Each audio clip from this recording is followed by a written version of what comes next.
مومن کی ایک صفت یہ ہوتی ہے کہ وہ اپنے لیے جو پسند کرتا ہے وہ اپنے بہنوں اور بھائیوں کے لیے بھی پسند کرتا ہے. ہماری نسل کو یہ بات بتائی جاتی ہے کہ جہاں راستے میں سب بھاگ رہے ہیں اس دوڑ میں بھاگو, جہاں تمہیں لگتا ہے ایزی وے آؤٹ وہاں پہ کرو, بیکاز ہم یہ سمجھتے ہیں کہ شاید زندگی آسانی اور زندگی میں کامیابی پیسے سے ہی ہے. یس,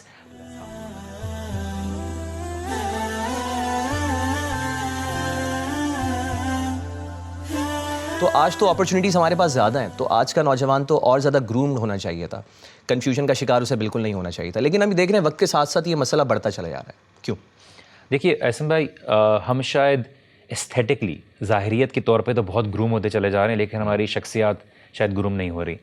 ہمارے تعلیمی ادارے, ہمارے کام کرنے کے ادارے جو جتنے بھی سارے ہیں, یہ شاید منی فوکس تو بہت ہو گئے ہیں, اور اس لحاظ سے شاید ہم یہ تو بتا دیتے ہیں کہ ایک سوٹ پہن لو اور بات کس طرح سے کر لو, اور کس طرح سے ایک پروڈکٹ کو آگے سامنے رکھ دو اور بہترین طریقے سے پیکیجنگ کر دو, لیکن ہم کوالٹی کے اوپر کام نہیں کرتے. ہم ایک سوچ کے اوپر کس طرح سے ریفائن کرنا ہے کہ وہ سوچ آگے 100 سال کے لیے. دیکھیے اگر آپ اپنے تعلیمی اداروں کو دیکھیے, کیا آپ کا اپنا تعلیمی ادارہ ہے؟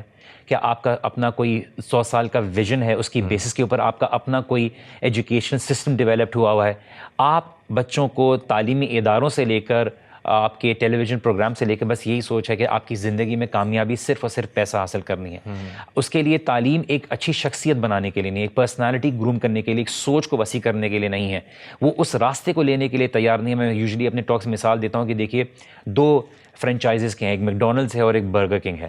میکڈونلڈز جو ہے بہت بڑی فرینچائز کھولنے کے لیے ریسرچ کرتا ہے, ہیومن ریسورس لگاتا ہے, ٹائم لگاتا ہے, میک شور کرتا ہے کہ مجھ سے یہاں سے پیسہ ملے گا, تب جا کے کھولتا ہے. برگر کنگ کچھ نہیں کرتا, برگر کنگ وہیں کھول لیتا ہے جہاں میکڈونلڈز کھولتا ہے.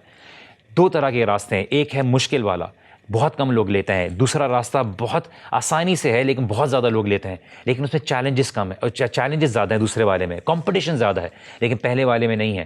ہماری نسل کو یہ بات بتائی جاتی ہے کہ جہاں راستے میں سب بھاگ رہے ہیں اس دوڑ میں بھاگو, جہاں تمہیں لگتا ہے ایزی وے آؤٹ وہاں پہ کرو, بیکاز ہم یہ سمجھتے ہیں کہ شاید زندگی آسانی اور زندگی میں کامیابی پیسے سے ہی ہے. یس, پیسہ میٹر کرتا ہے, but at the same time آپ کی اپنی پرسنالٹی جو ایک سوسائٹی میں امپیکٹ کریٹ کرتی ہے, وہ آپ کے جانے کے بعد بھی آپ کا ایک اثر رکھتی ہے, آپ کی آنکھیں ہونے کے بعد بھی آپ لوگوں کی زندگی میں کس طرح زندہ رہتے ہیں, یہ اصل ویلیوز ہیں.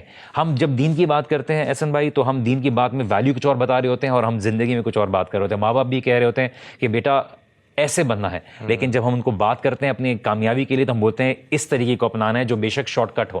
ہم جب یہاں پہ آ رہے تھے تو آپ نے بات کہی تھی کہ لمبا راستہ ہے اور چھوٹا راستہ ہے. لمبا راستے میں شارٹ کٹ میں شاید کمپرومائز ہو جائے کوالٹی کے اوپر, لیکن لمبے راستے میں امپریشن اور کوالٹی مینٹین رہتا ہے. تو کبھی کبھار لمبے راستے مشکل ہوتے ہیں لیکن اس میں جو ہے کامیابی, لیکن ہماری ینگسٹرس کو شاید چھوٹا راستہ ہم نے شاید ایکوائر کرنے کی ایک شارٹ کٹ بتا دیا ہے. اچھا, ویری ویل سیڈ آپ کی باتوں کو سن کے. لیکن ایک چیز مجھے ایسا لگ رہا ہے کہ جب آپ اتنی اچھی بات کرتے ہیں نوجوانوں کے بارے میں, آپ اتنی ان کے ڈائریکشنس دے رہے ہوتے ہیں, گائیڈنس انہیں فراہم کر رہے ہوتے ہیں, کاؤنسلنگ انہیں کر رہے ہوتے ہیں, لیکن آپ ایسا کر کیوں رہے ہوتے ہیں؟ آپ کے جیسا کوئی شخص اس وقت ایک اچھی اپرچونیٹی بھی حاصل کر سکتا ہے, اپنے پروفیشنل کیریئر میں آگے گروتھ کے لیے کام بھی کر سکتا ہے. تو اس طرف آنا, پوڈ کاسٹ کی طرف, نوجوانوں کی تربیت کرنا, انہیں گائیڈنس فراہم کرنا, ان کی کاؤنسلنگ کرنا, ایسا کیوں؟ دیکھیے احسن بھائی, اس کا تعلق ہوتا ہے کہ آپ نے اپنی زندگی میں کیا چیز فیس کی. ایک ایمپیتھیٹک ایٹیٹیوڈ ہوتا ہے دوسروں کی طرف, کہ آپ نے زندگی میں اگر کسی چیز کو اسٹرگل کیا, اس کو ریئلائز کیا, تو آپ جو ہے دوسروں تک وہ پہنچانے کی کوشش کرتے ہیں. اور as a youngster in my college life, in my school life, میں نے کچھ چیزوں کی ایبسنس محسوس کی, اور میں نے دیکھا کہ میں نے کس طرح سے اس چیز کے بارے میں اسٹرگل کیا. اگر دین کی تعلیم حاصل کرنی ہے تو مجھے کتنے مواقع حاصل تھے, مجھے کتنی اسٹرگل کرنی پڑی. میرا ایک خواب تھا, میرے پاس ایک ٹیلنٹ تھا, میرا ایک پرسنالٹی ٹائپ تھا, اس کے حساب سے مجھے کتنا اسٹرگل کرنا پڑا, مجھے کس فیلڈ میں ڈال دیا گیا. پیرنٹس نے کچھ فیلڈ میں ڈال دیا, اس میں مجھے وہ بالکل انٹرسٹ نہیں تھا, بس some how the other later on میں نے پھر اپنا فیلڈ چینج کی, تو میں نے اس میں اپنے ایک گروتھ دیکھا. تو میں نے یہ چیزیں دیکھی, اور ایٹ دا سیم ٹائم میں نے اپنی آنکھوں سے دیکھا کہ ہماری ینگسٹرز جو ہے نا وہ کس اسٹرگل سے گزر رہے ہیں, چاہے وہ سائیکولوجیکل ایشو ہو, چاہے وہ اسپریچول ایشوز ہو, چاہے وہ فزیکل ایشوز ہو. اور مومن کی ایک صفت یہ ہوتی ہے کہ وہ اپنے لیے جو پسند کرتا ہے وہ اپنے بہنوں اور بھائیوں کے لیے بھی پسند کرتا ہے. اور اسی لیے ہم زندگی میں شاید اپنی بھی ذات کے لیے تو کام کرتے ہیں، لیکن اللہ سبحانہ تعالیٰ کو راضی کرنا اور معاشرے کو کی بہتری کے لیے کام کرنا، آئی تھنک یہ سب سے بڑا آپ کے لیے ایک اچیومنٹ ہوتی ہے.